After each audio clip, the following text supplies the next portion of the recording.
My topic today is evolution of Hindu and Buddhist temples since the prehistoric times. And I will be concentrating on the archaeological evidences mainly. So, as you have given my introduction, I am a mechanical engineer from IIT Roorkee, and I have written 2 books on the Indian history. So, first is Swift Horses, Sharp Swords, which was published in 2020. And after that, a never-ending conflict that was published last year. So both the books deal with basically Islamic invasions in the medieval era. And the third book is the translation of Hindi translation of my first book. So both the books are available on, all the 3 books are available on Amazon and Garud Prakashan website. So I will start with the story of Vishnu Dharmottara Puran, which pretty much sums up my presentation about the evolution of the temples in India. So Markandeya Rishi says कि सतयुग में सब लोग जो हैं सबके सामने भगवान हर जगह पे उपस्थित हैं, सबके दिलों में उपस्थित हैं और कोई भी वहां पे मंदिर नहीं है. फिर द्वापर युग आता है उसके बाद और दे सेज कि दो gods are available everywhere, gods are visible everywhere, but people have started making प्रतिमाज and idols of the god. Then in Treta Yuga, those प्रतिमाज were being installed in the houses. And afterwards, in the Kali Yuga, the temples were being made everywhere, in every city, in every town, in every village. So this is the way temples have been involved in India. So let's begin with the prehistory. Ramayana and Mahabharata does talk about the Devalayas, about the mandirs. Pandav कई बार बोलते हैं कि वो देवालय जा रहे हैं पूजा करने में, but वो देवालय किस टाइप के हैं? What is the structure of the temple, what is the material of those temples, what is the design of those temples are not known anywhere, and so far no archaeological or epigraphical evidence has been found. So actually we don't know about the temples of those time. So after that, in Vedic era also we don't know about any temples existing. There might be a temple of wood, say, and since wood is a very perishable material, it might have been demolished or destroyed or कुछ भी हुआ होगा उनका. But अभी आजकल कोई हमें उस टाइम का एविडेंस नहीं मिला है कि उस टाइम पे कोई मंदिर थे. वैदिक एरा में 3 जो हमारे प्रमुख भगवान थे वो थे इंद्र, वरुण एंड अग्नि. अभी आजकल ब्रह्मा, विष्णु, महेश हैं, उस समय इंद्र, वरुण एंड अग्नि थे. तो अब हमारा धर्म बहुत डायनेमिक है, गॉड्स आते रहते हैं, जाते हैं, उनका अपग्रेडेशन होता है, ये सब चीजें होती रही हैं. तो उस समय जो पूछते थे हम उसको, अग्नि को बहुत ज्यादा उनकी महत्ता थी उस समय. एंड उसी के लिए वैदिक काल में बहुत सारे फायर ऑल्टर्स बनाए गए थे, अग्निकुंड बनाए गए थे, जिसमें हम आवाहन करते थे भगवान का और आहुति देते थे. तो आहुति में भगवान जो एनिमल्स की है उनका भी सेक्रीफाइस होता था और उसको उनके भी जो मीट है वो भी हम भगवान को देते थे, अग्नि में समर्पित करते थे. और वो अग्नि जो है अपने साथ वो आहुति आकाश में देवताओं के पास ले जाती थी.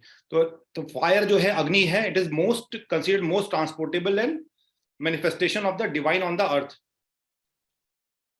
और वो ट्रेडिशन जो अग्निकुंड का आवाहन करना, भगवान को आहुति देना, वो आज भी चल रहा है हमारे साथ में. अभी भी जो हिंदू धर्म में जब हमारी शादियां होती हैं तो हम फायर के चारों ओर, अग्नि के चारों ओर चक्कर लगाते हैं. तो वो जो अग्नि की जो प्रार्थना है वो अभी भी कंटिन्यू कर रही है. तो जो अग्निकुंड थे उसका भी बहुत बड़ा उसकी महत्व था. उसका ज्योमेट्री जो थी वो बहुत ज्यादा कॉम्प्लेक्स थी. उसमें कई तरीके के अग्निकुंड बनाए जाते थे, उसमें डिफरेंट ज्योमेट्रिकल शेप्स होती थी. तो उसके लिए शुल्ब शास्त्र सूत्र करके एक टेक्स्ट था, वो लिखा गया कि किस तरीके से हमें अग्निकुंड बनाने हैं. तो कई टाइप के अग्निकुंड होते थे. एक होता था फॉल्कन शेप, अगर किसी को स्वर्ग में जाना है अपने मृत्यु के बाद तो वो फॉल्कन शेप का एक चिड़िया के आकार का एक अग्निकुंड बनाते थे और वहां पे पूजा करते थे. फिर अगर किसी को दुश्मनों पे विजय पानी है तो वो रोम्बस टाइप का एक अग्निकुंड बनाते थे. और किसी को बाकी कुछ भी काम होता था तो स्क्वायर टाइप के अग्निकुंड बनाए जाते थे. तो सबसे जो प्रेवलेंट थे वो थे स्क्वायर फायर ऑल्टर, स्क्वायर अग्निकुंड. अब वैदिक काल में एनिमल का सेक्रीफाइसेस बहुत ज्यादा था. सबसे ज्यादा सेक्रीफाइस हॉर्स का होता था, घोड़ों का होता था. और इस सेक्रीफाइस की वजह से जो हमारे योद्धा थे उनमें जो खून का या डेथ का जो डर था वो बहुत कम था या ना के बराबर था. So that's why we could produce world class warriors at that time. But afterwards जब अहिंसा का दौर आया, कि अहिंसा, जब बुद्धिज्म और जैनिज्म, जब यहाँ पे महावीर और बुद्ध आए, तो उन्होंने कहा कि नहीं, ये गड़बड़ है और अहिंसा हिंसा गलत चीज है, अहिंसा पे उन्होंने स्ट्रेस किया, तो सेक्रीफाइसेस भी कम हो गए और प्रोबेबली हमारा जो वॉरियरनेस था वो कम होता गया धीरे धीरे।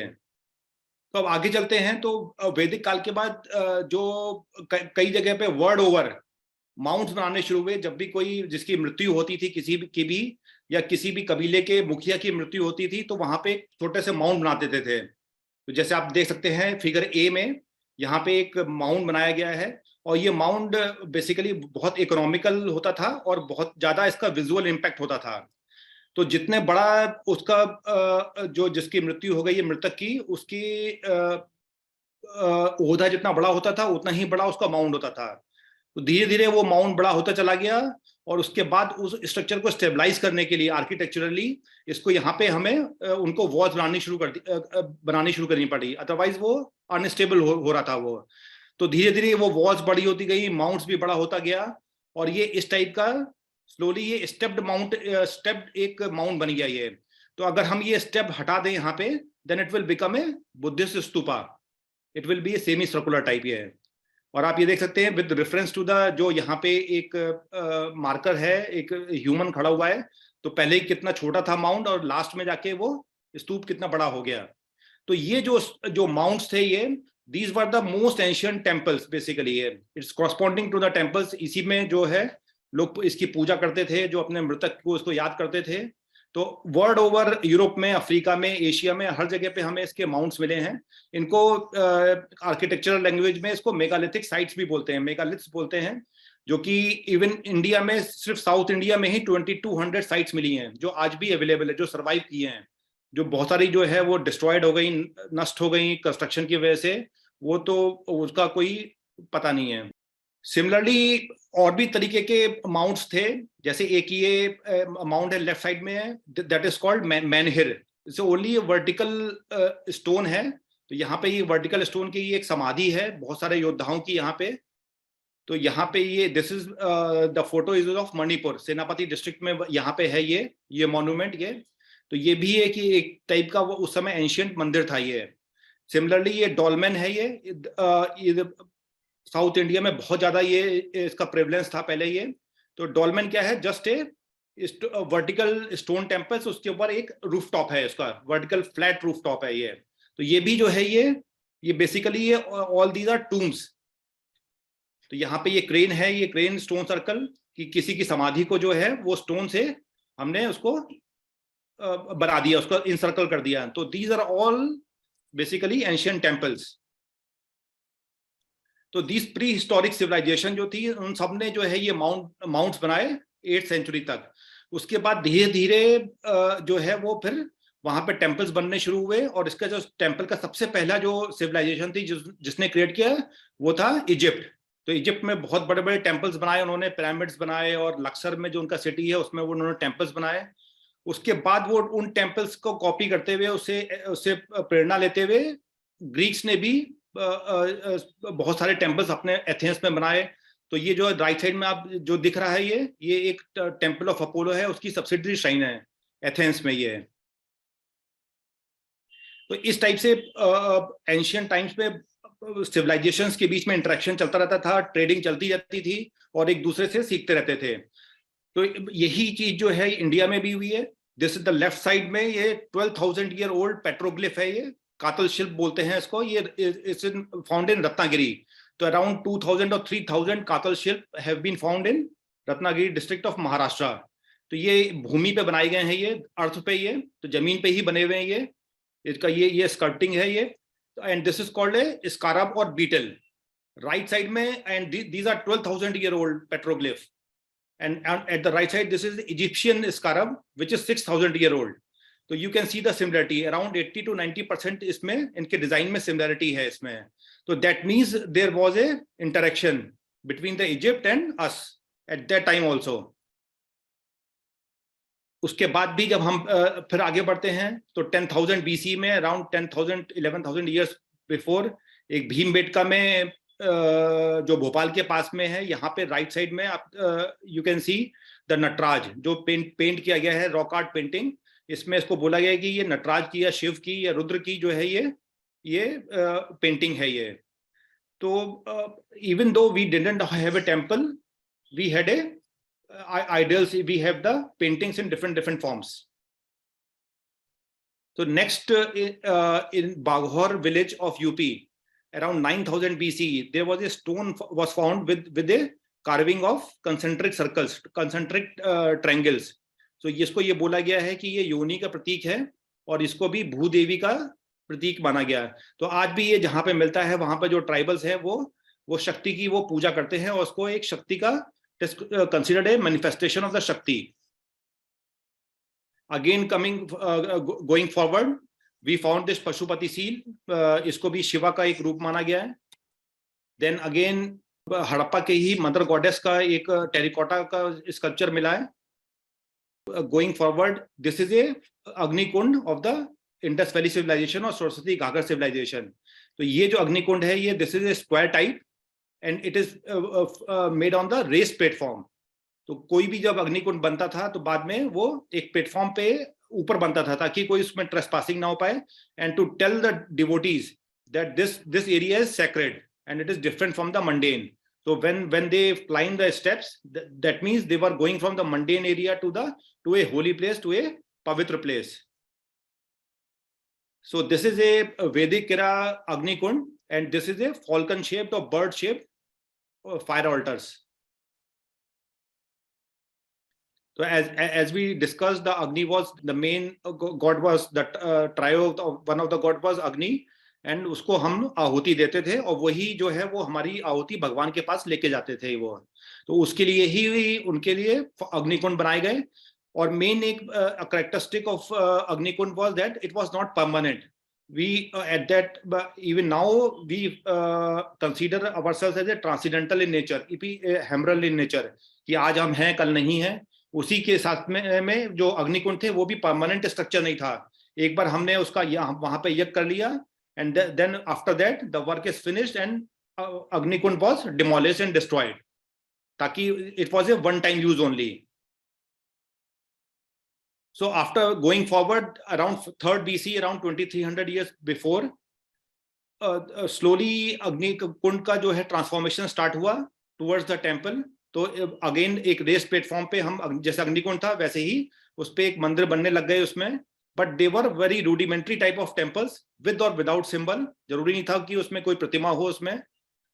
उसके आफ्टर सम टाइम उसको उनको कवर करने के लिए एक छतरी लगा दी गई या कोई एक बड़े वृक्ष के नीचे, बरगद के पेड़ के नीचे एक रेस प्लेटफॉर्म पे एक मंदिर बनाया गया। और फिर उसके बाद ट्रेसपासिंग ना हो एनिमल से प्रोटेक्ट करने के लिए इसमें रेलिंग भी बना दी गई। तो वो सब जो मंदिर थे वो बहुत ही रूडिमेंट्री थे और वो भूदेवी या वृक्ष को या नागा को या यक्ष को जो है वो समर्पित थे वो श्राइन्स वो। तो सबसे ज्यादा जब परिवर्तन आया इसमें जो वाटरशेड था वो था अलेक्जेंडर का इन्वेजन। जब 326 BC में अलेक्जेंडर इन्वेडेड इंडिया, झीलम के किनारे पे उन्होंने वो पोरस को महज ही हरा पाए और उस लड़ाई में वो इतना थक गए थे उसके सोल्जर्स की, उन्होंने कहा कि हम वापस नहीं जाएंगे, and they choose to stay back in that region around the Indus and Jhelum rivers. तो उस वहां पे जो उसकी सेना में थे बहुत सारे लोग जो थे, दे वर आर्टिस्ट एंड स्कल्प्टर्स। तो उन्होंने वो जब वहां पे बस गए उस एरिया में, और वहां पे वो that time that area is present Afghanistan and Pakistan. तो वहां पे वो we were the dominant religion, Buddhist as well as Hindus. तो वहां पे उनका इंटरेक्शन हुआ उन ग्रीस के साथ में। तो दे टोल्ड आवर पीपल कि in Greece, in Egypt and even in they saw in the Persia कि they were making it temples. तो उन्होंने बोला कि आप लोग भी क्यों मंदिर नहीं बनाते हैं, आपके पास so many stories are there, Maharamayan की, महाभारत की, इवन पौराणिक कथाएं जो थी, तो you should make a temples. कुछ इस टाइप का वार्तालाप वहां पे रहा होगा। तब वहां से हमें एक आइडिया मिला कि एक टेम्पल्स हमको स्टार्ट करना चाहिए। तो वहां से सबसे पहले उसकी उत्पत्ति शुरू हुई। तो 326 BCE में अलेक्जेंडर आए थे, उसके जस्ट 76 ईयर्स के बाद हमें पहला टेम्पल बना जिसके रूइंस अभी भी मौजूद हैं in the Vidisha. It's a Vishnu temple 250 BCE में, और it was made by in the Mauryan dynasty. Ashoka के जस्ट बाद बना था ये। एक हिलियोडोरस पिलर है उसके साइड में उसका है ये। And the second temple is in Nagari, Rajasthan में। It's 1st century BCE, that is also made by the Indo Greek.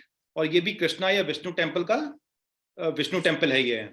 Then third most ancient temple, Hindu temple, is in Saunkh near Mathura.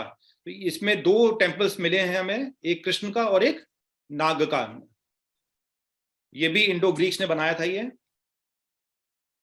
तो इसका ये उसका सिर्फ अभी रुइंस हैं, इसकी फाउंडेशन उस टेम्पल की विदिशा में जो है वो उसकी टेम्पल्स हैं।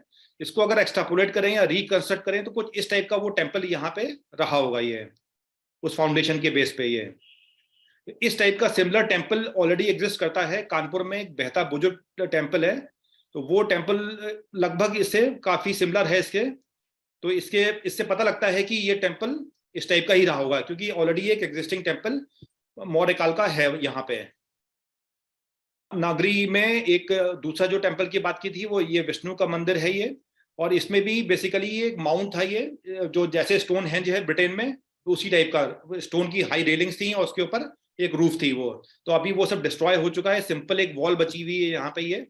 और ये राजस्थान में है ये। और इसमें 3 इंस्क्रिप्शन भी यहाँ पे मिले हुए हैं जो बोलते हैं कि एनिमल सेक्रीफाइसेस के बारे में बात करते हैं। सिमिलरली मथुरा में जो ये टेम्पल है ये इसका भी सिर्फ फाउंडेशन ही बचा हुआ है। और अभी तो फाउंडेशन भी गायब होती जा रही है धीरे धीरे ड्यू टू वेंडलिज्म। ये जो टेम्पल था ये बेसिकली एप्साइडल था। एप्साइडल मीन्स कि रेक्टेंगल, जो स्टार्टिंग थी इसकी रेक्टेंगल थी और पीछे जो है वो सेमी सर्कुलर ये। तो ये अगर टेम्पल को भी एक्सट्रापोलेट करें इसको, तो इस टाइप का एक कॉम्प्लेक्स एक रहा होगा ये। तो ये देख सकते हैं ये एक्चुअल टेम्पल था ये, and it should have been 2 or 3 story high. So this slide is about the similarity between fire altars and the temple. तो अग्निकुंड और क्या सिमिलरिटी थी। ये अग्निकुंड बनवाली में मिला है जो हरियाणा में है ये, अराउंड 4000 years old। और ये बनवाली का अग्निकुंड है। और राइट साइड में this is Saunkh temple. You can see the how similar they are. So this is a theory कि अग्निकुंड से ही हमारे जो टेम्पल्स हैं, हमारे मंदिर हैं, वहीं से जो है उसका उत्थान हुआ, उनका वहीं से इवोल्यूशन हुआ। जस्ट नेक्स्ट स्टेप थे अग्निकुंड से temples. Then even in South India temples were started to be being made. तो यहाँ पे एक मुरुगन टेम्पल है ये just 20 years back it was found after tsunami. तो ये बे ऑफ बंगाल के कोस्ट पे है ये। And it was dated around 3rd BCE to 3rd CE. So the time gap is around 600 years. So that's why nothing can be said कि कितना ancient है ये, but still it is 2000 years old temple at least. तो उसके बाद से जो कैसे evolution शुरू हुआ यहाँ पे, तो जो फर्स्ट स्टेज जो थी, you can say zero stage is the Agnikund, and then first stage is a simple temple। यहाँ पे एक फ्लैट रूफ है उसकी, नो शिखर, या अभी तक कोई शिखर का स्टार्टिंग नहीं हुई है। स्क्वायर शेप, क्योंकि हमारे जो अग्निकुंड थे वो भी स्क्वायर थे। और हम लोग हिंदू धर्म में या बौद्ध में या जैन में जितने भी इंडिक रिलीजन्स हैं उसमें स्क्वायर की एक अलग महत्ता है, उसमें एक अलग इंपॉर्टेंस है। तो यहाँ पे भी टेम्पल स्क्वायर थे ये, और बहुत ही लो प्लेटफॉर्म पे थे ये। और ये टेम्पल सांची का टेम्पल नंबर 17 है, सांची कॉम्प्लेक्स में, जहाँ पे बुद्धिस्ट स्तूपा भी है। ये अराउंड 425 CE में बना था ये मंदिर। और ये मंदिर प्लेन है, इसकी आउटसाइड वॉल्स में कोई भी स्कल्पटिंग नहीं है ये। फिर around 50 years later second stage शुरू हुआ, जहाँ पे प्लेटफॉर्म और ऊंचा हो गया। You can see this is a 1 story platform, और मंदिर जो है itself is 2 story। So from the ground it is around 3 story temple. और यहाँ पे एक प्रदक्षिणा पथ भी बना दिया गया ताकि जो डिवोटीज हैं वो प्रदक्षिणा कर पाए, परिक्रमा कर पाए इसकी। और यहाँ पे कार्विंग्स जो यहाँ की आउटर वॉल्स हैं प्लेटफॉर्म की, वहां पे भी कार्विंग्स हैं। और यहाँ पे जो टेम्पल है इसकी भी ये कार्विंग्स हैं। तो ये टेम्पल जो है ये MP का नाशना टेम्पल है, इसमें पार्वती देवी का ये मंदिर है ये and it is dated around 475 CE। तो इसके 50 साल बाद ये करीब ये मंदिर बनाई है। देन इन थर्ड स्टेज यहाँ पे शिखर बनने शुरू हो गए ये. This is A Dashavatar temple near Jhansi. और यहाँ पे शिखर बनने शुरू हो गए. ये जो यहाँ पे शिखर टूटा हुआ लग रहा है, ये बिकॉज जो इस्लामिक इन्वेडर्स थे उन्होंने ये पूरा तोड़ दिया था मंदिर ये. तो इसके अभी भी सिर्फ रूइंस बचे हुए हैं इसके. And it was made around 520 or 530 CE. And in the outer walls all the अप्सरास, शलभंजिकास, गंधर्व, यक्ष, गण, सबका जो है इसमें कार्विंग है इसमें. एंड देन फोर्थ स्टेज, ये आफ्टर 100-200 ईयर्स के इसके रेक्टेंगुलर टेम्पल्स भी बनने शुरू हो गए. एंड यहाँ पे डिफरेंस ये आया कि यहाँ ये सब स्क्वायर थे ये, और ये रेक्टेंगल था. स्क्वायर का प्रॉब्लम, एक बेसिक प्रॉब्लम क्या है कि ये स्टैटिक टाइप का डायग्राम लगता है, स्टैटिक टाइप की डिजाइन लगती है ये. And it does not execute the dynamism. तो जहां पे डायनेमिज्म दिखानी होती है उन मंदिरों में, वहां पे वो रेक्टेंगल उन्होंने यूज किया. तो ये तेली मंदिर है ये ग्वालियर का.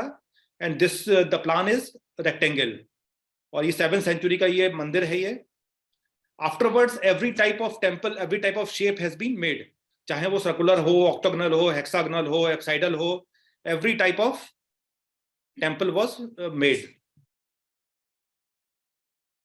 सो जस्ट टू शो कि हाउ अलेक्जेंडर हैज, उन्होंने कैसे प्रोपेल किया, हम लोगों को कैसे मोटिवेट किया कि अब मंदिर बनाने के लिए उनके सोल्जर्स ने. तो this is the similarity between the Greek temple, ये जो अपोलो टेम्पल की सब्सिडरी श्राइन है, और ये Sanchi temple number 17. So you can see the pillars are similar here, except that it is fluted type of pillars. यहाँ पे हमारे जो है plain pillars हैं, but जैसे inverted lotus है यहाँ पे as usual. और यहाँ पे जो at the capital, at the top, there are different animals carved here. Lions, tigers, elephants, horses, all these are carved here. बाकी जो outside में the plain walls are there. So 80 or 90% that design is similar. So we can say with certainty that after the Greeks came, we started making the temples. And this is the 5th stage of temples. This is the Mundeshwari temple of Bihar. This is octagonal in structure. This is the Murana temple. This is circular temple. ये 64 योगिनी मंदिर है ये. And it is said that जो हमारा संसद भवन है वो इसी का कॉपी है इसका. And it is open roof because this was basically a vidyalaya or gurukul for the astronomy and astrology. And then this is a apsidal temple of Aihole, Karnataka. Similarly, in South India, Dravidian style temples were being made. So design was little bit different here. जहाँ वहाँ पे North India में शिखर होता था, यहाँ पे विमान होता था. And it is a basically जो शिखर होता था वो कर्वीलियर नेचर पे होता था, कोनिकल उसका स्ट्रक्चर होता था. But here it is a pyramidical structure. और यहाँ पे 4 गोपुरम होते थे या गेटवेज होते थे, जो कि नॉर्थ इंडिया में नहीं होते हैं. सो द फर्स्ट टेम्पल जो सबसे मैग्निफिशिएंट टेम्पल्स बनने शुरू हुए वो 600 CE में, अराउंड 1400 ईयर्स बैक, जब पल्लवास के टाइम पे महाबलीपुरम में उन्होंने रॉक कट टेम्पल्स बनाए, monolithic temples. Then in 900 Chola dynasty में ब्रजेश्वर टेम्पल तंजावर में और श्रीरंगम टेम्पल्स कंस्ट्रक्ट हुए. उसके बाद विजयनगर अंपायर जो था हम्पी में, श्री विठल टेम्पल और Virupaksha temple, Pampavati temple. And then नायक्स ने जो है मदुरई टेम्पल बनाया. इसको बेसिकली उन्होंने इनलार्ज किया, और जो डैमेज किया था अलाउद्दीन खिलजी की फोर्सेस ने, उन्होंने उसको रिपेयर किया. So the temple was not कि हमने कुछ स्टोन लेके आए और हमने उसको बना दिया. It needed money to make such magnificent temples from the scratch. So that's why we had the commensurate skills, we had the technology at that time, and we had the money also. तो money कहाँ से आया? Basically, this is a graph made by the economist Angus Madison. उनका एक book है, उसका ये graph है ये. And he has plotted the graph for GDP for different civilizations. तो first CE से लेके last 2000 years की उन्होंने plot किया इसमें. So the India one is saffron. So you can see from here to till here, that is 1300 years. जब तक कि Islamic invasions नहीं start हुए थे, तब तक our GDP was maximum. So at the first start of the first millennium, we were producing around 30 to 33% of GDP. हम production हमारा 1/3 of whole world था. but slowly it went down. Or even in the at the 1600 1700 जब Mughal umpire peak पे था, even then we were number 2, right after China. But afterwards, when British took it over and they drained our wealth and they looted 45 trillion of money into 200 years, उसके बाद से our economy nose down. So coming back here, so we had the wealth and we were the richest country at that time. So that's why we could make the so many temples. और उसके बाद जब Gupta period आ गया, that was our golden age, and that time around every year lakhs of temples have been constructed all over India. So temples का बहुत सारे multiple type की characteristic है, multiple type के उसके usage हैं. Number 1, it is the abode of gods in the human manifestation. हमने जो भगवान को मानते हैं, जो भगवान की प्रतिमा है कि वो भगवान एक है, लेकिन उसके different manifestations हैं, और हमारे मंदिर जो है उनका घर है वो. Number 1. Number 2, जो construction था, temple construction, like elsewhere in the world, it was also about showing the power, showing the authority to their own people and to the outsiders. जो जितने भव्य मंदिर बने, जितने मैग्निफिशेंट टेम्पल्स बने, तो जो बाहर के ट्रैवलर्स आते थे वो देखते थे कि इतने बड़े टेम्पल्स बने हुए हैं, दैट मस्ट बी कि India must be the richest, most powerful. तो उसके लिए जो है ये it was a sign of show off also. Number 3, for the kings, it was the time to register themselves in the history. जो युद्ध जीत के आए, उसके बाद उन्होंने जो भी उनको पैसा मिला, जो टैक्सेस मिले, जो ट्रिब्यूट्स मिली, उसको they wanted to flow back to the economy and giving back to the society. And for that they earned the karma credit also, कि उनका जो है next life में उनको अच्छा जीवन मिले उनको. So that way our temples represented all the 4 variables, काम, अर्थ, धर्म एंड मोक्ष. और जहां जहां टेम्पल्स थे वहां वहां सनातन ज्योग्राफी थी. तो हमारे जो टेम्पल्स थे अफगानिस्तान में आज भी हमें मिलते हैं, तो अफगानिस्तान से लेके टिल वियतनाम तक हमारा जो है कल्चरल इन्फ्लुएंस था, वो हमारी भूमि थी. तो ये एक तरीके की मार्कर भी हैं हमारे मंदिर. So how this Agnikund was transformed into the temples? तो जो यज्ञशाला थी वो मंदिर में कन्वर्ट हो गए, जो अग्निकुंड थे वो भगवान की प्रतिमाओं में कन्वर्ट हो गए, जो आहुति देते थे वो that was converted into the puja offering, वहां पे मैनिफेस्टेशन हुआ. जो सैक्रिफाइसेस थे वो जो एनिमल सैक्रिफाइस था that was converted into the coconut sacrifice. तो उसके बाद जो है कोकोनट जो नारियल तोड़ने का रिवाज आया, वहां से इंस्टेड ऑफ एनिमल सैक्रिफाइस हमने कोकोनट को तोड़ना शुरू कर दिया. जो उस समय हम मंत्र पढ़ते थे यज्ञ के टाइम पे, वो मंत्र आज भी पढ़े जाते हैं मंदिरों में. और उसके बाद जो है जो भी अभी अग्निकुंड में जो भी पूजा होती है वो अभी हम आज भी हम अपने घरों में करते हैं, जब डिफरेंट रिचुअल्स होते हैं, डिफरेंट कथाएं होती हैं. तो ये शॉर्ट टेक्स्ट था इसके बारे में, हिंदू टेम्पल्स कैसे स्टार्ट हुआ. अभी हम थोड़ा बात करते हैं बुद्धिस्ट आर्किटेक्चर के बारे में भी. तो बुद्धिस्ट आर्किटेक्चर भी उस समय जो है बुद्धिस्ट पीक पे था, फ्रॉम 300 BCE से लेके 400 CE या 600 CE तक इंडिया में. उनका जो है जब अशोका थे, उन्होंने 84,000 स्तूपास उन्होंने क्रिएट किए ऑल ओवर एशिया, और मैक्सिमम वाज इन इंडिया. तो उससे जो वो पूरा जो हमारा जो इंडियन कल्चर था, जो हिंदू और बुद्धिस्ट कल्चर था, वो पूरे एशिया में स्प्रेड हो गया वो. तो अशोका ने बहुत सारे डिफरेंट नए तरीके उन्होंने अपनाए. उन्होंने एक अशोका स्तंभ बनाया. अशोका स्तंभ, इट इज सेड दैट कि वो ओबेलिस्क जो है इजिप्शियन ओबेलिस्क थे, उसका ही एक रिप्लिका है, उसी से प्रेरणा लेके बना है वो. और उन्होंने ही, अशोका ने ही पहली बार जो है वो स्टोन का यूज किया किसी भी मेमोरियल के लिए इंस्टेड ऑफ वुड. उस टाइम पे जो बुद्ध थे, उन्होंने वो उनको गुफाओं का बड़ा वो था कि उन्होंने जब तपस्या करते थे तो वो गुफाओं में जाते थे. तो बिहार में जो गुफा है वो वहां पे जाके उन्होंने तपस्या करी थी. उससे पहले भी हमारे हिंदू धर्म में भी जो है वो गुफाओं का एक अलग महत्व रहा है.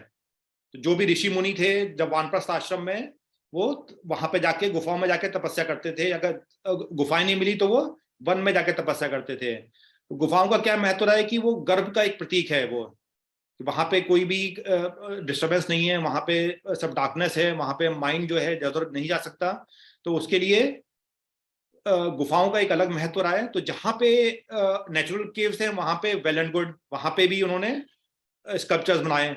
जहां पे नहीं था वहां पे उन्होंने पहाड़ों को काट काट के एक्सकेवेट करके वहां पे उन्होंने अपनी मोनेस्ट्रीज बनाई और अपने अपने मंदिर बनाए।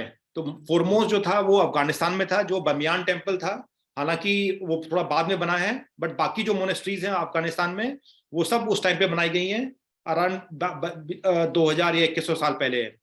सिमिलरली इंडिया में भी जो हमारा जो रीजन था वो महाराष्ट्र से लेके बिहार तक का, वहां पे भी बहुत सारी रॉक कट केव्स जो हैं मोनेस्ट्रीज बनाई गई।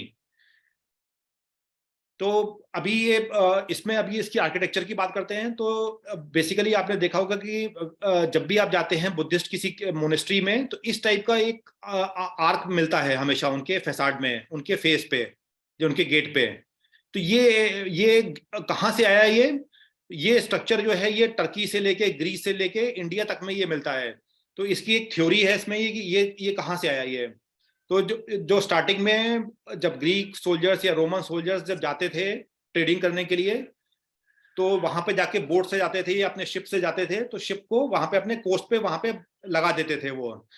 तो वो जब ट्रेडिंग करके आए वापस, तो कई बार देखा उन्होंने कि ड्यू टू हाई टाइड या तूफान की वजह से वो नाव वापस बह गई वो। तो उसके लिए उन्होंने बाद में उसको, और नाव जो थी बहुत बड़ा एसेट थी उसके लिए उस समय, तो उसको वहां पर चले जाना उनके लिए एक बहुत बड़ा एक सेटबैक था वो। तो उसके लिए उन्होंने नाव को कुछ टाइम के बाद उल्टा करके रखना शुरू कर दिया, जिससे उसकी प्रोबेबिलिटी कम हो गई, बट स्टिल प्रोबेबिलिटी जीरो नहीं हुई उसकी। तो उसके लिए उन्होंने क्या किया कि 2 वर्टिकल वॉल बनाई और उसके ऊपर अपनी जो शिप था या नाव था उसको रख दिया।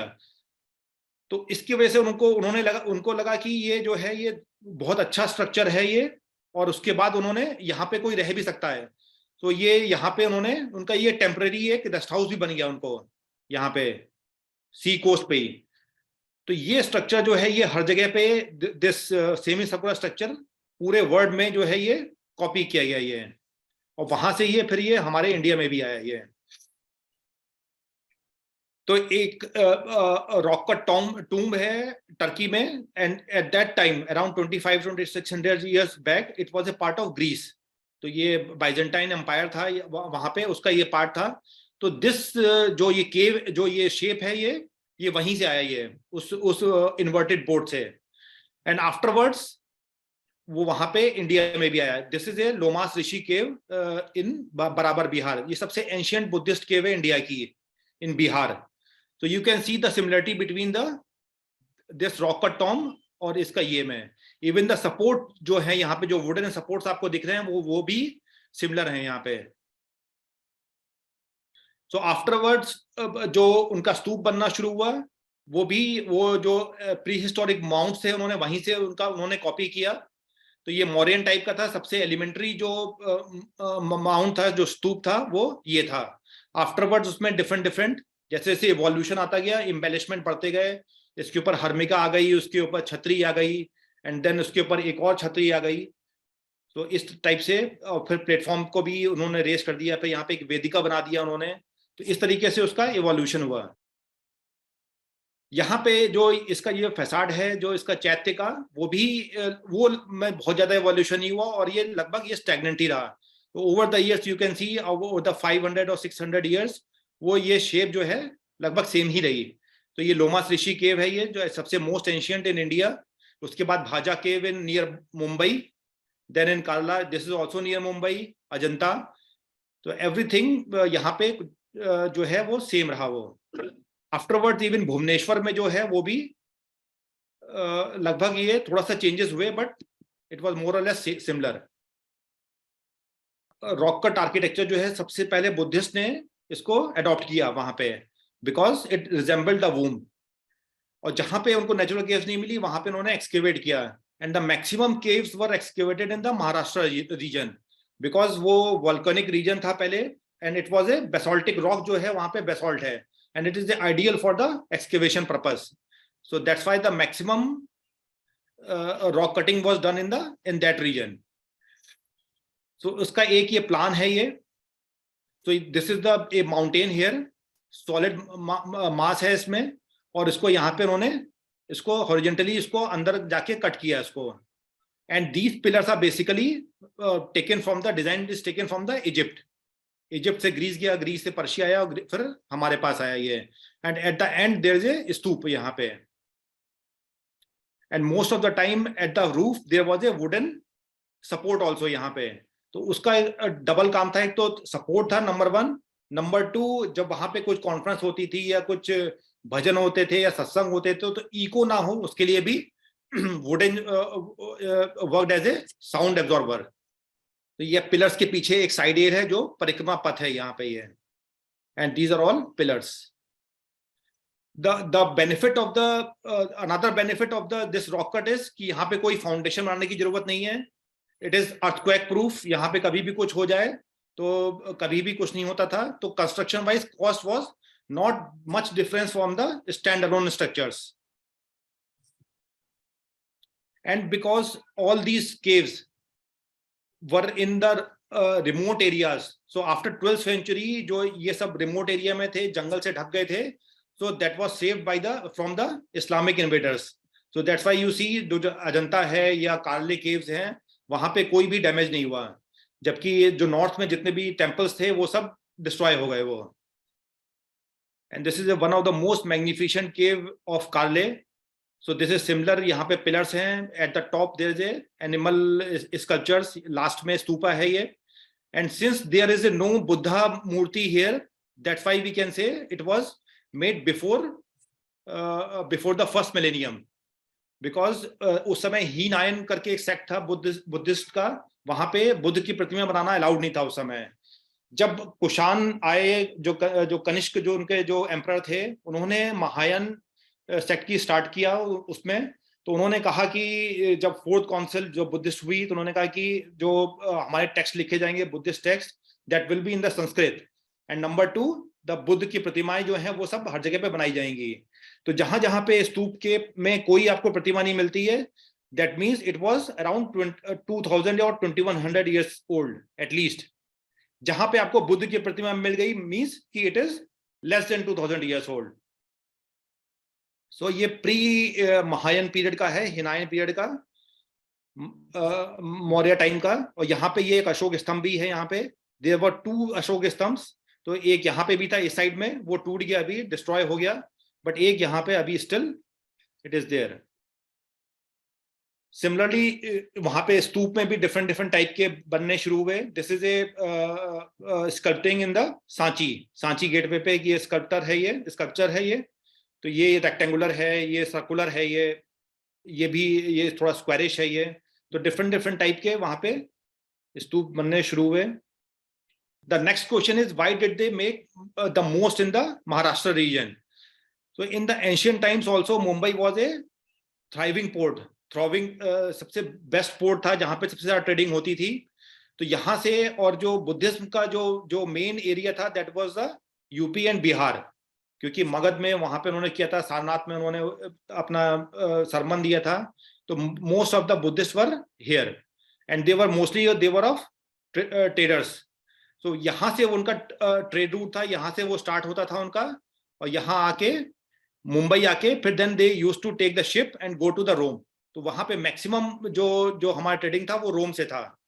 एंड एट दैट टाइम इतना सरप्लस था इंडिया साइड में कि रोम का economy they were going to be bankrupt and they had to put a sanction कि यहाँ पे ट्रेडिंग जो है इंडिया से कम करनी है, otherwise they will go bankrupt.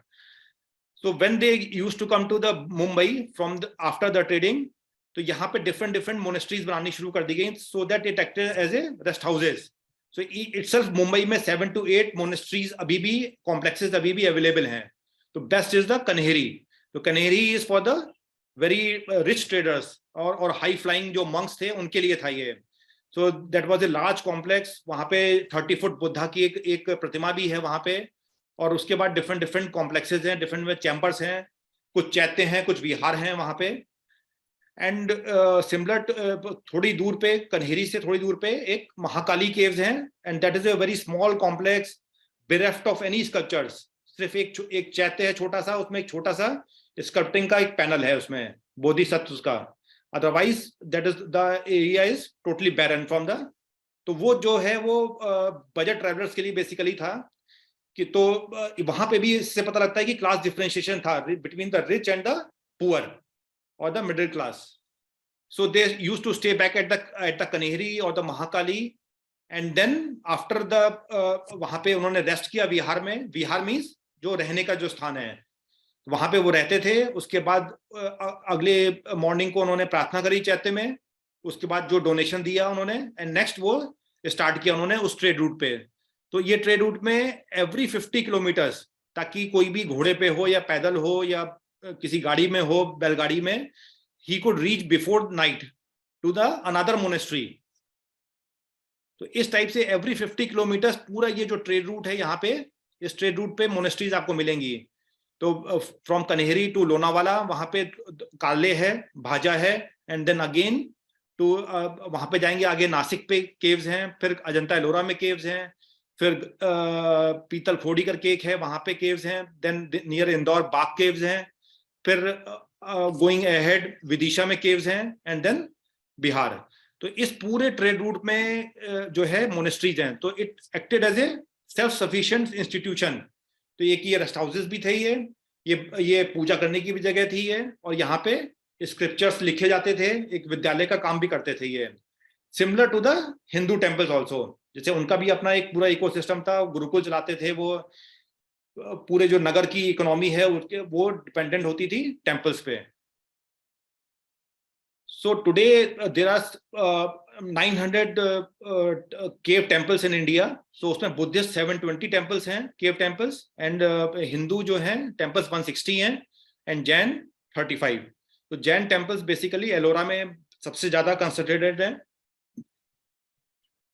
And Ellora is a unique complex in the world, because वहां पे 3 जो अलग अलग रिलीजन्स हैं, बुद्धिज्म, हिंदू एंड जैन, तीनों का एक साथ में वहां पे कॉम्बिनेशन है. ये इस टाइप का जो कॉम्प्लेक्स में 3 अलग अलग रिलीजन के टेम्पल्स हैं, ये कहीं और दुनिया में नहीं मिलता है. और ये जो महाराष्ट्र में जितने भी उस रीजन में जितने भी टेम्पल्स हैं, 2 बुद्धिस्ट टेम्पल्स हैं. जो अजंता की जो केव्स हैं, वो सब जो है हिंदू डायनेस्टी जो थी सतवाहन, उन्होंने बनाई थी वो. तो इससे पता लगता है कि हम लोग एक ही संप्रदाय थे. ये बाद में जाके 18-19 सेंचुरी में ब्रिटिशर्स ने जो है फूट डालने की कोशिश करी कि बुद्धिस्ट अलग हैं, जैन अलग हैं, हिंदू अलग हैं, सिख अलग हैं. नहीं, बिल्कुल हम लोग एक ही संप्रदाय हैं, बस डिफरेंट डिफरेंट उसके एक सेक्ट्स हैं. सो देन दिस इज एक टाइमलाइन है कि कब ये स्टार्ट हुआ ये. तो 200 you can see the blue one is the Buddhist rock cut centuries, red वाला जो है हिंदू रॉक कट टेम्पल्स हैं, और ग्रीन वाला हिंदू स्टोन बिल्ड टेम्पल्स जो स्टैंड अलोन टेम्पल्स हैं. तो जो फर्स्ट जो था, जो मेजर जो मोनेस्ट्रीज बनी, that was in Ajanta. Ajanta was made in the 2 phases. एक फर्स्ट फेज में 200 BC to 0, and then afterwards second phase में वाकाटाकास ने टेक ओवर किया उसको, एंड देन अराउंड 400 CE में सेकंड फेज स्टार्ट हुआ. तो इसके बाद यहाँ पे ये अजंता का जो बेस्ट जो केव number 1 and cave number 2 were made in this era. उसके बाद छोटी छोटी केव्स बनती रही, लाइक भाजा केव्स, काले केव्स, कन्हेरी इन मुंबई, नासिक, यहाँ पे ये बनती रही. बट यहाँ पे दिखाया नहीं गया क्योंकि ये बहुत जो उनकी क्वांटिटी थी, जो काउंट था, वो बहुत कम था. आफ्टरवर्ड जब गुप्ता पीरियड शुरू हुआ, then again India become very rich, और उन्होंने प्रमोट किया गुप्ताज ने, जो गुप्ता डायनेस्टी थी, गुप्ता किंग्स थे, कि मंदिर बनने चाहिए. देन आफ्टरवर्ड्स जो बुद्धिस्ट टेम्पल्स थे और हिंदू टेम्पल्स थे, both rock cut as well as stand alone temples बनने शुरू हुए. एंड पीक जो है 1200 पे you can see there was a peak. इसके बाद से यहाँ से इस्लामिक रूल स्टार्ट हो गया, दिल्ली सल्तनत वाला, और उसके बाद से देयर वाज ए डाउनहिल. तो in this era no new temples were made, only we were making the efforts कि जो भी हमारे टेम्पल्स हैं वो बच जाएं. So besides making the rock cut temples, Buddhist make the stand alone temples also. तो ये राजस्थान में बैरात करके एक जगह है चित्तौड़गढ़ के पास में. तो 3rd BCE का ये टेम्पल है. It's only foundation is left. It was destroyed by the Alauddin Khilji. तो इसका ये अगर इसको रिकंस्ट्रक्ट करें तो इस टाइप की वो एक टेम्पल था ये. So after the Gupta dynasty taking over by the Gupta dynasty, और भक्ति ट्रेडिशन साउथ इंडिया में स्टार्ट हुए. So then Hindus made a strong comeback. उस समय तक बुद्धिज्म बहुत ज्यादा हाई उसमें था, तो उन्होंने बोला कि नहीं, जो है भक्ति ट्रेडिशंस ने स्टार्ट किया कि जो हिंदू हैं उनको भी अपने टेम्पल्स बनाने चाहिए उनको, वहां से जो है स्टार्ट हुआ। And different different designs, innovation, scope, form, use of stone, it started. And as we discussed, temple has its own ecosystem. They were a self-sufficient, self-sustained institution. इनको किसी की operations के लिए they did not depend upon any grant. एक बार temple बन गया, एक बार मंदिर बन गया, then whole economy of the town was hovering around the temple. जो temples में जो offerings होती थी उसी के बेस पे वो गुरुकुल चलाते थे, उसी के बेसिस पे वहां पे जो डिफरेंट डिफरेंट सोशल और कल्चर जो प्रोग्राम्स होते थे, मैरिजेस होती थी, वो सब वहीं पे उस मंदिर में होती थी वो। So let's talk about something about the architecture. ये आर्किटेक्चर में क्या स्पेशल है? The number one, the temples were made on the race platform to as a marker, कि जैसे marker of the boundary that now devotees are going from the mundane or to the sacred place, to the pavitra place, to the holy place, उनको बताने के लिए कि आप एक special जगह पे आप जा रहे हैं। तो इंट्रेंस वे जो था या गोपुरम जो था वो बहुत इंट्रिकेट कार्व होने लगा and decorated with James, gold, silver and jewels, और जो भी इवन कोहिनूर भी वहां पे, जो वारंगल में एक टेम्पल है भद्रकाली का, उसमें उनकी देवी की आंख में कोहिनूर लगा हुआ था। तो इस तरीके से हमारे टेम्पल्स को एम्बेलिश किया गया। उसमें आउटर वॉल्स पे पूरा there were riots of the sculpture, दीवार का एक भी कोना ऐसा नहीं होता था जहां पे स्कल्पचर ना हो किसी भी उस पे। सो बेसिकली जब आप इंटर कर रहे हैं मंदिर में, that means you are not on the earth, you are the on in the swarg. जो स्वर्ग का जो मैनिफेस्टेशन है धरती पे, पृथ्वी पे, वो है आप जो है जब आप घुसे तो आप एक स्वर्ग का आप चक्कर लगा रहे हैं। जैसे कि गणेश जी ने शिव और पार्वती के चारों चक्कर लगाया था, तो उसी की तर्ज पे आप जो है उस मंदिर की परिक्रमा कर रहे हैं। मतलब आप पूरे यूनिवर्स की आप एक परिक्रमा कर रहे हैं। उसी डिजाइन जो है वो वहीं से स्टार्ट हुआ इसका। तो फिर जैसे जैसे आप अंदर जाएंगे मंदिर में परिक्रमा के बाद में, वहां पे धीरे धीरे इनर वॉल्स में, टेम्पल में स्कल्पचर्स जो है वो कम होते जाएंगे, और जो लाइट है वो भी उसकी इंटेंसिटी कम होती जाएगी। फिर उसके बाद जब आप गर्भगृह में जाएंगे तो बिल्कुल अंधेरा होगा, ताकि आप वहां पे कंसंट्रेट कर सकें, वहां पे आप मेडिटेट कर सकें, वहां पे आप भगवान का ध्यान लगा सकें। और गर्भगृह में कोई भी जो है वो स्कल्पचर नहीं होता है। एक जो प्रेसाइडिंग डाइटी है, जो मेन इष्ट देवता है, उन्हीं की मूर्ति होती है। अगर शिव भगवान का मंदिर है तो शिवलिंग होगा, विष्णु भगवान के अगर मंदिर है तो विष्णु भगवान की मूर्ति होगी, और कोई भी वहां पे स्कल्पचर नहीं होता है। तो ये बताता है कि आपको धीरे धीरे आप जो है आप कहाँ जा रहे हैं ये। सो दिस इज एक उसका डायग्राम है ये मंदिर का, ये कि how devotees travel from their home to the temple. They went through the gopuram, they passed through the gopuram, and then took the steps to around one story flight, and then they went to the mandap, and then they went to the गर्भगृह। तो गर्भगृह पे जहां पे भी ईश देवता की मूर्ति है, वो एक उसको जो शिखर का पॉइंट है उसके जस्ट नीचे होती है, and that is a manifestation of mount Meru. जो कॉस्मिक एक्सिस है अब यूनिवर्स का, वो उसको क्रॉसपॉन्ड करती है ये। So the temple from the inside presents a contrasting picture from the outside. So outside is a boisterous expression of life, जो daily life है, even war scenes होते हैं, village life के scenes होते हैं, and afterwards there was a erotic sculptures also.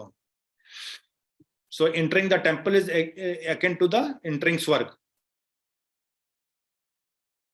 So afterwards standardization के लिए शिल्प शास्त्र भी लिखे गए उसमें उस टाइम पे, अराउंड 2000 years back, जो कि उसमें बताया गया कि कैसे आपको मंदिर की आपको कंस्ट्रक्शन करना है, क्या साइज होना चाहिए, क्या स्टैंडर्ड होना चाहिए, क्या प्रोपोर्शन होना चाहिए।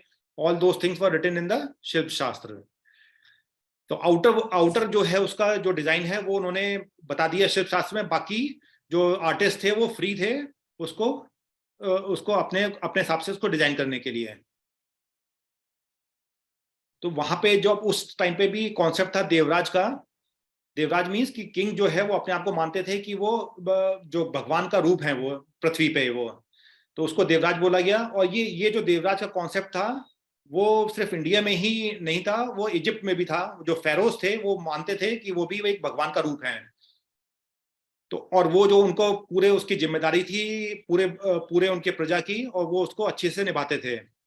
तो जब भी मैंने बताया कि जब भी वो वॉर जीत के आते थे, या उनके पास जब टैक्सेस आते थे, ट्रिब्यूट आते थे, तो वो उसको इकोनॉमी में अपने वापस कर देते बजाय खजाने में रखने के लिए, ताकि इकोनॉमी दोबारा से रिवाइव हो सके, दोबारा से उसकी ग्रोथ मिल सके। तो we knew all this 2500 years back.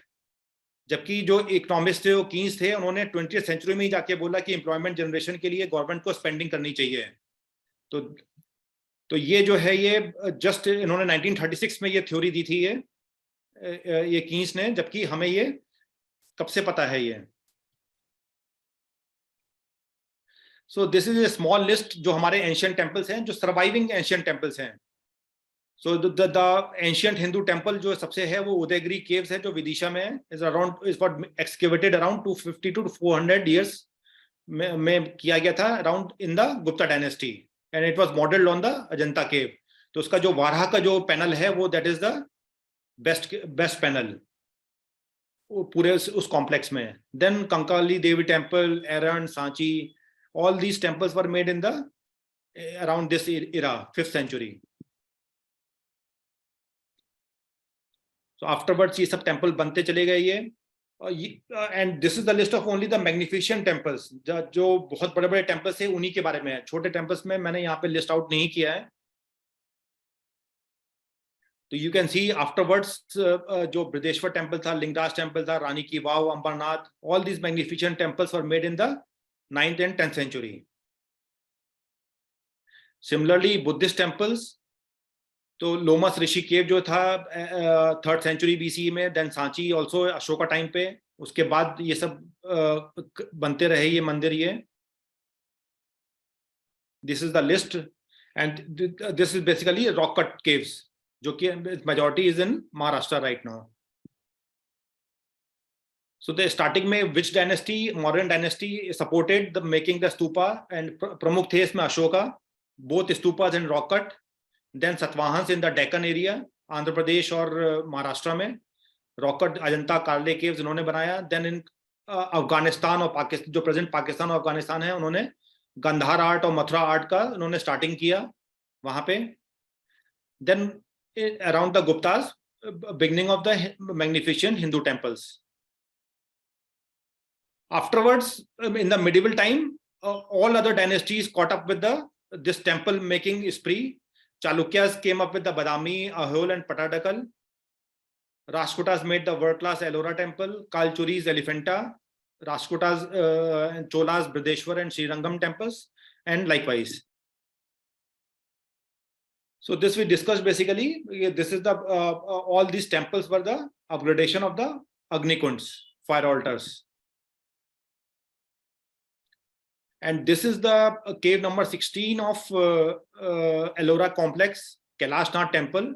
And this is the epitome of our temple. This is the best temple so far we have made.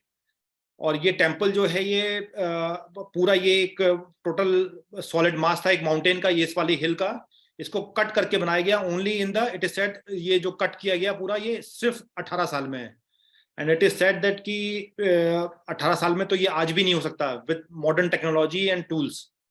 इसमें करीब 80,000 टन्स का जो मटेरियल था वो उसको निकाल के उन लोगों ने कहीं बाहर निकाला। वो मटेरियल कहाँ गया आज भी हमें नहीं पता इसमें। तो इसके पीछे भी एक स्टोरी है कि यहाँ पे एक राजा थे, तो उनको बहुत बीमारी हुई, तो उनकी रानी ने जो है, उनकी पत्नी ने एक मन्नत मांगी कि मैं जब तक, अगर ये ठीक हो जाएंगे तो मैं उपवास रखूंगी जब तक कि मंदिर नहीं बन जाएगा। तो वो भगवान की कृपा से वो ठीक भी हो गए। तो अभी जब तक मंदिर नहीं बन जाएगा, वो शिखर नहीं देख लेंगी, तब तक उनका उपवास चलना था। अब मंदिर बनाने में 100 साल 150 साल लग सकते हैं। तो उन्होंने कंसल्ट किया राजा ने कि क्या करना चाहिए अब। तो उनके जो मास्टर आर्किटेक्ट थे उनको बुलाया गया। तो उन्होंने कहा कि अच्छा ऐसी बात है। तो उन्होंने कहा कि हम पहले शिखर बनाते हैं, पहले फाउंडेशन हम बाद में बनाएंगे, हम पहले शिखर बनाएंगे। तो उन्होंने बोला ये कैसे पॉसिबल है। तो उन्होंने कहा कि पॉसिबल है, पहले भी ऐसा हो चुका है। तो हम एक माउंटेन को एक्सकेवेट करेंगे और पहले यहाँ पे हम शिखर दिखा देंगे। तो विद इन ए वीक वो जो है वो शिखर बना दिया गया, और तब उससे रानी का उपवास तोड़ा गया। और उसके आफ्टरवर्ड्स जो है वो 18 साल तक में जो है ये पूरा ये टेम्पल बना दिया गया. दैट्स वाई लोग आश्चर्य में बोलते हैं कि ये एलियंस ने बनाया होगा ये. तो only two structures are set to be made by the aliens on the earth. First is pyramids and second is this Kailash temple. तो ये एलियंस बनाने वाला मतलब this is a basically a surprise. ये मंडप है यहाँ पे, and over the garbhagriha there are 4 lions here in different directions. So if you go 100 meter up in the space, so this is a becomes X. तो यहाँ पे भी ये X दिख सकता है आपको, and here also. So when you go up in the space, और तो ये ऐसा बोला जाता है कि ये X जो है वो that is a marker for the aliens. But this is only a conspiracy theory, nothing else. So only we made, and we should be proud of our such temples. So now it comes, now we are coming to the end. After 14th century, no new temple was made. Most of the temples have been destroyed by the Islamic invaders. तो जो भी अभी भी temples हैं वो सब ruins में हैं. And you can see जो tombs हैं या दरगाह हैं, they are in the spick and span condition. Even when you go to the Delhi, there is a Humayun tomb, there is a Safdarjung tomb, there this tomb, that tomb. They're all the landscape. They are in very good condition. But जो अग्रसेन की बावली है, that is right in the Connaught Place. But उसका access इतना खराब है, उसका जो उसमें बहुत smelly area है. So all our temples और जो भी है वो that is in the bad shapes. So we have to convert it, we have to reclaim it, and we have to rebuild them. जो गुरुकुल्स थे, जो हमारा इंस्टीट्यूशन था, जो इकोसिस्टम था, that has been destroyed by the Britishers, and the convent education has been implanted from the outside. Even that afterwards, even as we speak, some or other temple is being destroyed on the daily basis by the governments or by the external people, and the sculptures are being smuggled out of the country. In 2016, around 79 million of worth sculptures have been exported illegally out of India to the US and the European museums, and for the private collection also. So to stop all this destruction and the smuggling, there's the only first step is that to be proud of our culture, proud of our ancient heritage, and proud of our temples. So you can see these temples are not in the Afghanistan, Pakistan, or Bangladesh. This is right in India. This is in these two temples are in the Bengal, and this is in Maharashtra near Nasik. So हमारे देश में ही अपने हमारे मंदिरों का बुरा हाल है. So that we have to reclaim, we have to rebuild. So the last line is the temples cannot exist without us, and we cannot exist without the temples. हम हैं तो वो हैं. अब मंदिर नहीं रहेंगे तो हम भी नहीं रहेंगे. So धर्म की रक्षा के लिए जो है वो हिंसा की जरूरत पड़ती है, उसको प्रोटेक्ट करने के लिए.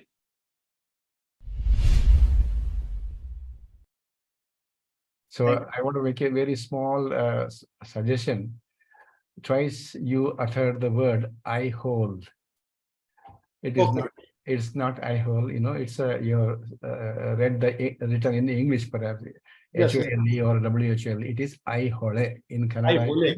I hole. In Hindi, lakara is not there. Okay. In Sanskrit also lakar is there. So hole means there are two meanings. One is river, other one is shine. You know. So I don't know on which aspect of this word hole is named, but I have visited this temple. So it is I hole Pattadakallu in Kannada. It is how pronounced. I request you to. Yeah. Thank you, sir. Thank you. You try this out. I hole. I hole. That's right. That's right. Thank you. Just to understand about your upcoming book and how it will be related to the already 2 books which are there in the place. Actually, my upcoming book is on Hindu and Buddhist temples, and there's no connection between the first 2 books, because the first 2 books primarily cater to the invasions of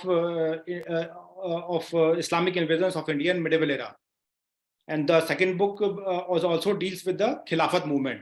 So the third book is on the history of evolution of Hindu temple and Buddhist temples. So there's no connect between the first 2 and my third book. And it basically deals with the all the Hindu and Buddhist temples of Asia, because I concentrated on the Angkor Wat also, Borobudur temple of and Prambanan temple of Indonesia also, and Ajanta Ellora and Khajuraho temples. All these temples in my book.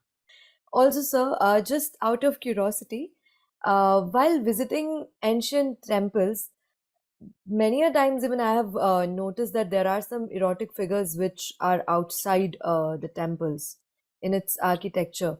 So, has there been any specific reason for that? No, because we did not find anything dirty in that process. So we painted, we sculpted, we painted everything which we deal in the real life. So there was a war scene, there was erotic sculptures, there was a normal traditional daily life of the villages, of the towns. So everything we did. So this eroticism is nothing different, nothing dirty. So we didn't have any shame. This shame only occurred after the Islamic and British rule. Not even in Khajuraho or Konark, the erotic sculptures have been carved in the even in the Sun Temple of Modhera near Ahmedabad, Okay. and many other temples also.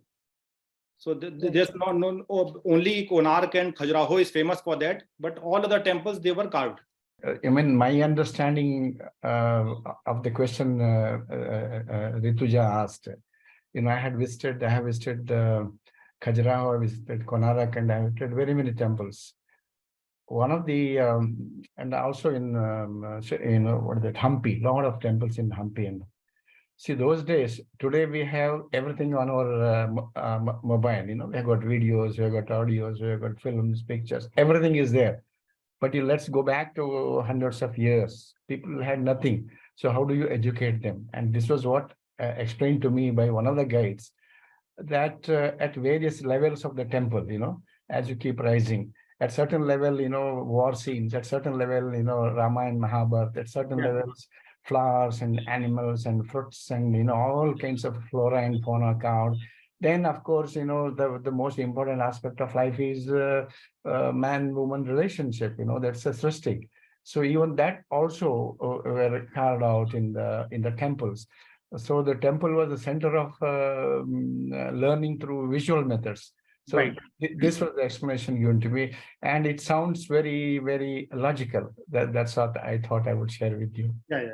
I just wanted to add on to what R. Karnikji said, actually, that someone had actually, I don't know where I've heard this, but those different levels at which temples, sculptures, not sculptures, those things were made. Generally, it was for the kids, it was at the lower level, and for as you grow up for the higher level, so that you see it at your eye level, what was relevant to your age group, which I thought was such an interesting thing to do. So just wanted to add that bit in there. Yes, thanks. Yeah.